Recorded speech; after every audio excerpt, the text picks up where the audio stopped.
வணக்கம். ஸ்ராயணம். நீங்கள் புரட்டாதி நட்சத்திரத்தில் பிறந்தவராக இருந்தால் பூர்வ ஜென்ம பிராப்த கர்மாவின் அடிப்படையில் பிறந்தவர்கள் என்று சொல்லலாம்.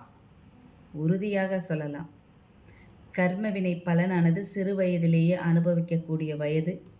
அதையெல்லாம் கடந்து தற்பொழுது ஒரு நிலையில் இருப்பீர்கள்.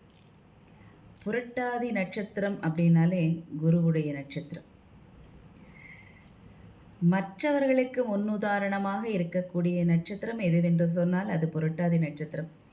கும்பராசி புரட்டாதி நட்சத்திரம்.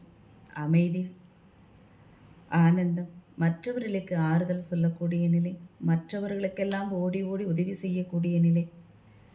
தனக்கு ஒரு பிரச்சனை இருந்தாலும் கூட அதை வெளியில் காட்டிக்கொள்ளாமல் மற்றவர்களுடைய பிரச்சனைக்காக ஓடி சென்று உதவுவது, இப்படி ஆகப்பட்ட பலவிதமான வேலைகளையும் செய்யக்கூடியவர்கள் இந்த புரட்டாதி நட்சத்திரம். ஆனால் அன்பு, பண்பு, பாசம், பற்றுதல் அதிகம் உள்ளவர்கள். ஒருவரை நம்பிவிட்டால் வாழ்நாள் முழுவதும் அவர்களை மறக்க மாட்டார்கள்.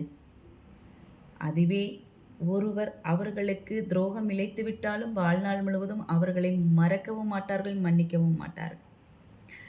குபேர பகவானுடைய அருள் பெற்ற நட்சத்திரம் எதுவென்று சொன்னால் அது புரட்டாதி நட்சத்திரத்தை உறுதியாக சொல்லலாம். இவர்கள் குபேர பகவானை வழிபடலாம். அதே போல சிவபெருமானுடைய படத்தை வைத்து வழிபடலாம், அல்லது சிவலிங்க விக்கிரகம் வைத்து வழிபடலாம். அக்னிலிங்கத்தை பொதுவாக வழிபடலாம். குபேரலிங்கம், அக்னிலிங்கம் வழிபடலாம்.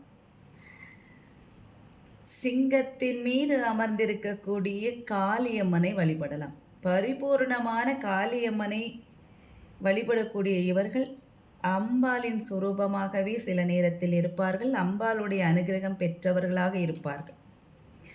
சிங்கம் இவர்களுக்கு அடிக்கடி கனவில் வந்து காட்சி கொடுக்கும். நான் இருக்கிறேன், கவலைப்படாதே என்று ஆறுதல் சொல்லும்.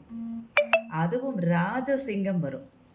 அப்பேற்பட்ட சிம்ம வாகினியை இவர்கள் நாளும் பொழுதும் தொழுது வந்தால் வெற்றிகளை பெறலாம். இறைவனுடைய அருளினாலும் ஆசையினாலும். குறிப்பாக இவர்களுக்கு முன்னோர்களுடைய ஆசீர்வாதமும் குலதெய்வத்துடைய அனுகிரகமும் பரிபூரணமாக இருக்கும். ஸ்ராயணம்.